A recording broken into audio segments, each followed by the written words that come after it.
Hi guys, welcome to Winsome Cottage Garden. My name is Hannah and I'm so glad that you decided to join me today. You might be able to tell from my attire that it's kind of cold today. It's probably like 42 degrees. It's kind of windy. It's a little damp. But we are here at the cottage trying to finish up everything we have to get in the ground before winter. We did a significant portion of our plant hoard planting last weekend. What was last weekend? It's probably one of the last videos you saw.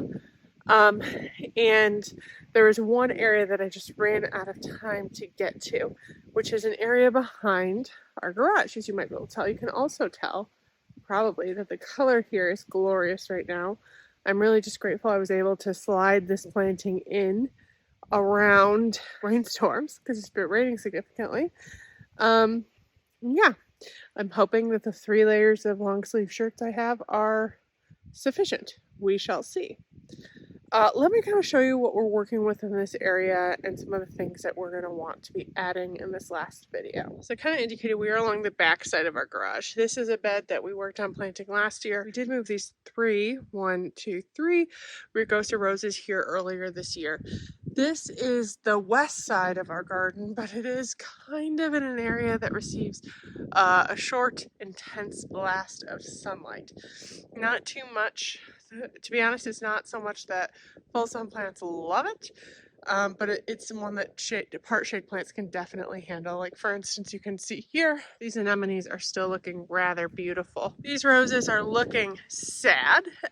We don't know if they made the transplant well. We didn't get as big a root balls as we wanted, but Rugosa roses are some of the hardiest plants ever, so we are not going to do anything with them until next year.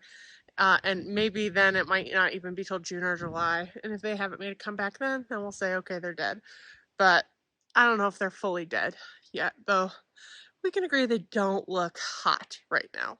Things that we're going to be planting in this area are a lot of ferns. This is not something we want to fence like we have in other areas. You've probably seen, for example, back there that we have a lot of beds that are fenced because of our deer problem. Because this back here is the national forest. Because this right there, we get a lot of deer traffic, especially in the winter months as they're foraging to find what they can. So we do a lot of fencing around our plants to protect them. We've tried so many different things, and this is the most effective thing we have found. But this is an area that we do not want to fence, so everything we're putting in here is supposed to be highly deer resistant. We'll see. Highly deer resistant tends to mean that they just eat it last. So we've got a lot of different ferns, some sword ferns, 2 ostrich ferns from our plant hoard that'll get replanted. And I also have a couple different iris rhizomes. This is the Penny Lane iris we got from Schreiner. That's been waiting for its moment. So that's going to be planted here. We also have some of those heritage Siberian irises that we thinned in a video earlier this year that we're going to pop here and see if they naturalize. And then also in this video, I'm going to need my dad's help because we have a grass. We have this grass. I've shown it in a couple different videos. It's got very interesting wheat-like seed heads. This one is not looking the best, mostly because it's been in this pot way too long, but it's going to bounce. I love it. I have one like it at home. And this guy is going to be going right there. I think that will look very pretty. So those are the things that are going in the ground in this area. I'll get you set up in just a moment and we'll get started so you can see it. But I gotta show you what the woods is looking like right now because the color is not quite peak, but it's not far off. Look at this. There's a lot of reds that are still coming. As you can see, especially over here, they are coming along beautifully. Actually, there's one other big change happening. This little sad pole used to be a spruce tree that we had moved when it was a fairly sizable spruce tree. It's been in this area 2 to 3 years, but it has not thrived. It had some form of blight. We treated it, couldn't get rid of it. It also never really firmed up its trunk. You can see there was a huge curve. What you might not have known or you might not have witnessed is it basically was like a wiggle worm during any kind of wind. So combined with the fact it lost all of its interior needles, was not putting on growth, and we believe was sick, we decided it was time to do something else here. So my dad is removing this, and we picked up a Norway spruce that is So beautiful. Look at this. It's not that big. It's about 4 to 5 feet, but it is. I love Norways. It doesn't have quite the weeping habit yet, but that'll come with age. So I'll show you what that looks like. We're probably not going to watch the process, but I'll come back, report back before it's done.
I got all the ferns and a couple bits and bobs, and I realized something when I started planting that I wanted to quick explain. I think I had said that they were sword ferns and ostrich ferns. What I forgot is I had a third type of fern that were actually in the pots from a different area, and those are smaller. I don't know what kind they are, but they're a lot smaller, and they kind of grow in amongst the rocks. So I popped three of those here actually. So there's three smaller ferns and two larger wood ferns. Over here, there's one smaller fern and a stilby. And then that might be another smaller fern right there. It had already died back for the year, so I don't remember if it was in a pot, it's smaller. And then I had two larger ferns and an ostrich fern, which are supposed to get quite a bit larger. The ostrich fern, if they like their place in a couple of years, they get 3 to 5 feet tall. So it takes a little while to get that tall, but we planted one here and one there towards the back for that wall feature. Over here is where the Penny Lane iris ended up, which I thought could fill in here. We have another one of the small ferns and then two of the larger ferns. Then over here, there were small fern, small fern, small fern, small fern, small fern, two larger or three larger of the sword ferns. And then there's the three over here. They've got life under the soil, so I think they'll come back. And you may have seen me digging in here and burying some bulbs. I had Siberian iris that looked rough. So I kind of just stuck them in a couple inches. If they had a core left, 2 or 3 to a hole, hoping maybe 1 or 2 survive and eventually they'll populate. I don't have a ton of hope. But we're going to go take a tea break before we get this planted. Let's go see what Dad's doing. I can show you, I haven't gotten down to the... I don't expect too many big roots out of the ball, but But it's holding in, which is amazing. Well, it must have some roots because that thing would flex like a wiggle worm in storms. Oh, if you look at it. Yeah, I'll just get a pickaxe and dig around it, loosen up the dirt. Find the big roots, cut them.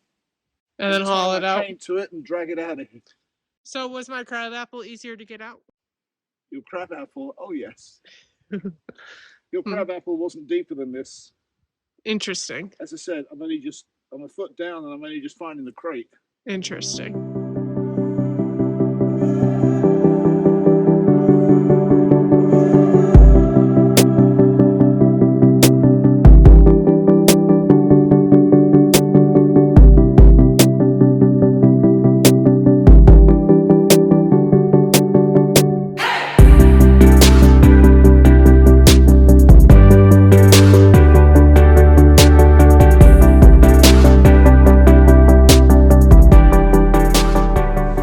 Like that, the last plant that's going in here is done, so let's give you a look of the area. Everything looks a bit sad, and I should mention, as I do for a lot of videos, I am filming this much earlier than you are seeing it. This is getting kind of late to be doing this type of stuff. Today's October 13th-ish. You probably won't see this till the end of the month, maybe even November. So ideally you want to get things in the ground. Rule of thumb is 6 weeks before the ground freezes. 6 weeks from here, the ground is going to be frozen, but it's better for them to get in the ground than not. They would have died in their containers. So we'll see if they survive here. Not all of them will, but I think most of them should. And to be honest, all of these were plants we already had elsewhere. So I am pleased with it. But we did add this in. I had to get my dad because it is heavy, and he did all the heavy lifting. It's hard to see what it's going to look like, but it's like a wheat colored grass that's like pretty low growing, a nice little pop, and then it'll be wheat colored in the fall. So that should be a really nice little spot for it. We do have a couple buddleias that I think we're going to let winter in their containers, but next year we will get planted. Other than that, we really got everything we wanted to get planted this year in the ground. The only big project we have left is bulbs, and depending on the weather, we might go look at the plant hoard one more time and decide if there's anything else we want to add. I'm not quite sure what the next video you're going to see is. It'll either be fall bulbs or a garden tour, but that's what I'm going to go do right now, is add some fall bulbs into these areas, including this bed that we've already done. So spoiler alert, you're going to see it real soon, me decking it out with some bluebells and a few snowdrops here and there that I'm super excited about. Thank you guys so much for joining me today. I really appreciate it. If you like this video, please make sure to hit that thumbs up button and subscribe so you can see more videos and come back next year to see how everything does. I can't wait to see you in the next video. Bye-bye.